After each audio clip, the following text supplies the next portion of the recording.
Hamı qışqırdı. Getdim çatdım ora. Atam başı qanlar içindəydi. Hər yer qan idi. İkinci maşın gəldi, o da bizim üstümüzə sürürdü. Paytaxtda maşınla qəsdən adam vuranlar saxlanılıb. Hadisə Xətai rayonu Rövşən Hüseynov küçəsində qeydə alınıb. Hadisə mayın 20-sində dayandığım bu ərazidə baş verib. İddialara görə Firudun Bağırovun evinin qarşısına bir qrup şəxs gəlib. Onlar arasında mübahisə düşüb. Daha sonra Firudun Bağırovu maşınla sürükləyərək bu hissəyə kimi gətiriblər və o ağır xəsarət alıb. Zərər çəkmişin ailə üzvləri deyir ki, mübahisə əmi oğlanlar arasında olub.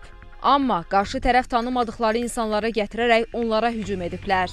Dava belədir ki, o həmin o kimin əmisi oğlu ilə dalaşıblar, əmisi oğlunun da dostu var, onların da 5-6 dənə qrupbaz var, hatta adamları var. Yəni onlardan da ikisi elə bir ki şeydir, o Range Rover'də oturanlardır. Mən də çıxdım, dedim ki, bəs o Range Rover'i qabağın maşından kəsmişlər. Oğlumun biri kəsmişdi ki, çıxmasın o buradan. Mən şübhələnmişdim bunlardan, gördüm ki, belə gözləri belə bitər adamlar. Gəlmişlər, onlar hücum eləməyə gəliblər. Durublar orada, gözləyirlər. Deməli, bu maşınla vurmasaydı, o böyük bir şey olur, skandal olacaqdı. Onların əllərində xəncər, bir dənə dubinka. Firudin Bağırovun anası deyir ki, hadisə zamanı gəlini də yıxılaraq xəsarət alıb. Firudin keşki dayanın görüm nə olub. Sürdülər onu düz, o qonşunun qapısında fırladı, düşmürdü, tutmuşdu şeydən. Maşın çünki kapotun üstündəydi. O yana fırladı, bu yana fırladı deyir, attı yeri onu.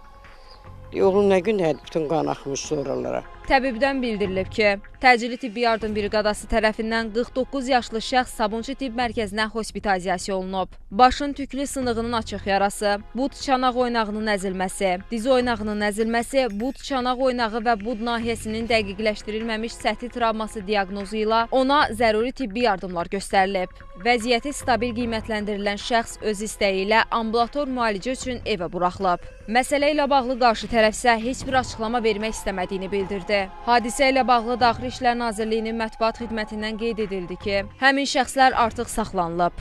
Sosial şəbəkələrdə yayılan paytaxtın Xətai rayonunda baş verən insidentlə bağlı cinayət işi başlanılıb.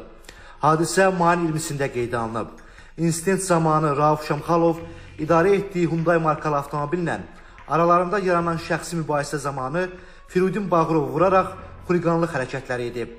Faktla bağlı Xətai rayon polis idarəsində cinayət işi başlanılıb.